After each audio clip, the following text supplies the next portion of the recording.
Hello and welcome back to the program. I am once again your host Joe, and this week we watched 1960's Devi. It's on the list because it's directed by Satyajit Ray. He's got a whole collection on Criterion. He's actually considered one of the greatest Indian directors of all time, if not just one of the greats in the industry altogether. And after watching this, I can see why. It's got an extremely solid 7.8 out of 10 on IMDb, and it's very earned. The story of the film is pretty straightforward. It's a family tale concerned with the collision between the traditional older generation and the younger progressive generation. It's a tale as old as time. All the youth know is twerk, be bisexual, eat hot chip, and deny the goddess Kali. Okay, so there's a man who's studying in Calcutta, Prasad. He has a wife, and his father is a sort of feudal lord within the British Raj, so he's got a large estate where the man's wife lives, Doyami, along with his brother and his brother's wife and their kid. It's a whole family setup. They look after the aging patriarch of the family, to the point that he even calls Doya little mother, which frankly I didn't care for one bit.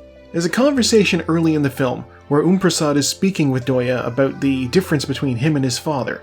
He wants to learn, he wants to be smart and educated. He wants to be set for the future. And she's like, well, is your father stupid? And he's like, well, no, but he's stuck in the old ways. And this is kind of the thesis of the film. His father is a remnant of the old world. He's literally a feudal lord with a shrine to Kali in his house. Prasad, meanwhile, is learning English, the language of the Raj. And this all kind of comes to a head when his father has a dream that convinces him that Doya is the incarnation of the goddess Kali. He moves her bedroom, he builds a shrine to her, he starts telling people that she's the goddess incarnate, to the point that she's given the task of healing a sick child. A homeless man who's shown up here a few times begging and singing in order to get money. He brings his sick nephew, and he's like, please, he's all I have left. And when the kid gets better, Doya actually starts to believe her own hype. Meanwhile, her educated husband, the secular grounding influence against the religious devotion of her father-in-law, is away at school in Calcutta. So she is completely at the whims of the more superstitious elements of the household. In the end, tragedy strikes. She of course can't save every kid because she really kind of fluked into that first one. The fact that the household have started to rely on her instead of actual medical expertise leads to a completely avoidable death in the family. It shatters everybody. Nobody's in a good place. Prasad accuses his father of basically murdering the kid by withholding medical aid, and a tearful Doya is trying to make sense of it all, and decides that they need to just flee. She's still wearing all the finery, all the jewels that were given to her. She's dressed like the goddess, and she's like, we gotta get out of here. Does she still believe, or is she fleeing for her own safety? It's hard to say for sure, but the important thing is that this contrast has just broken this household. I do have to say that, while the plot was simple but compelling, the cinematography in the film absolutely stole the show. Satyajit Ray is basically the guy who put Tollywood on the map, which I know we've all heard of Bollywood with the extravagant sets and the musical numbers, but less well known in the Indian film industry is West Bengal, Tollywood.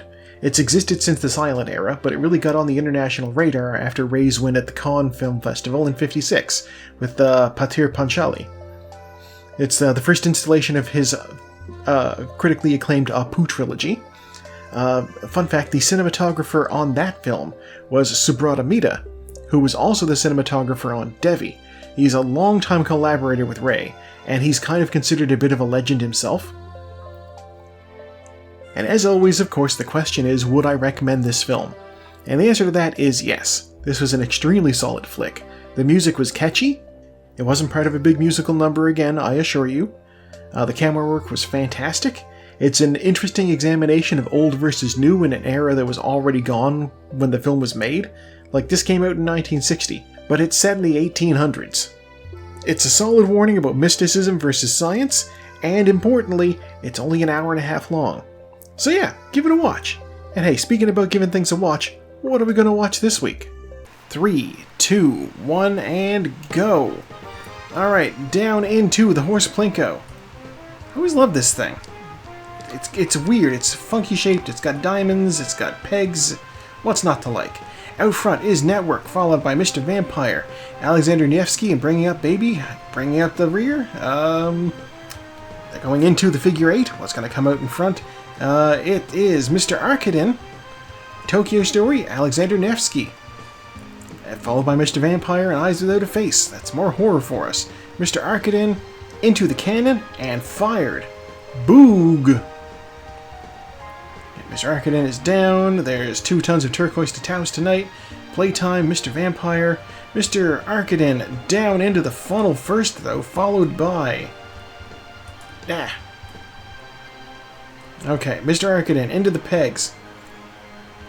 Followed by 2 tons of turquoise to Taos. Tokyo Story over on the other side, keeping up pace. Tokyo Story has taken the lead now, apparently. Yes, Tokyo Story out front. A safe place over here, Mr. Arkadin. They've hit those things. Tokyo Story has gotten through the obstacle a lot more cleaner than the others. We do love pegging on this channel. It is correct. We're getting caught up over here. French Dispatch over there in front. Executioners and Tokyo Story on the other side.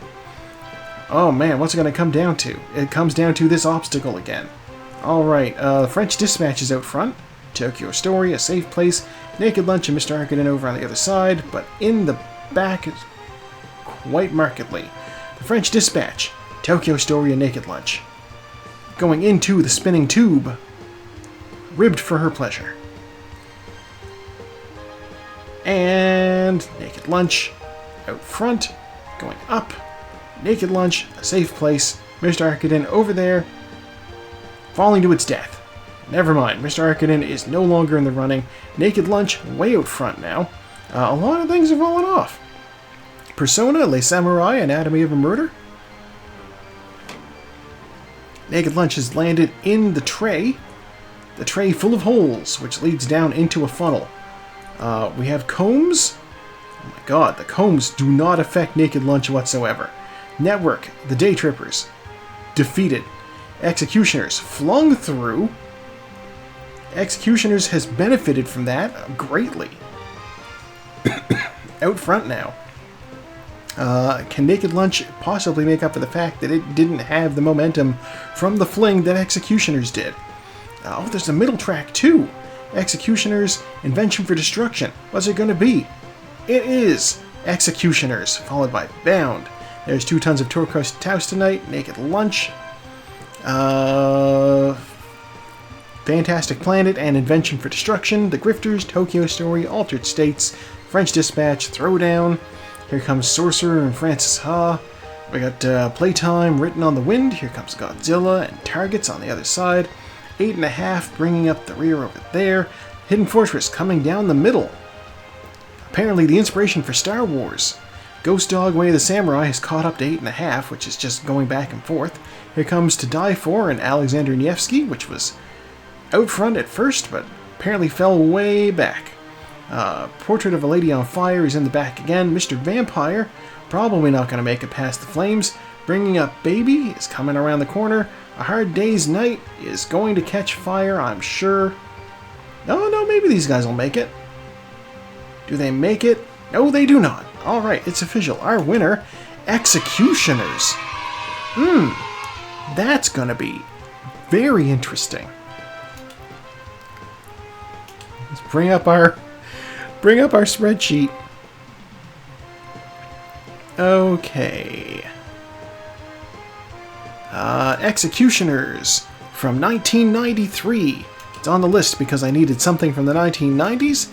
It's directed by Su Tung Ching and Johnny To. It's an action comedy.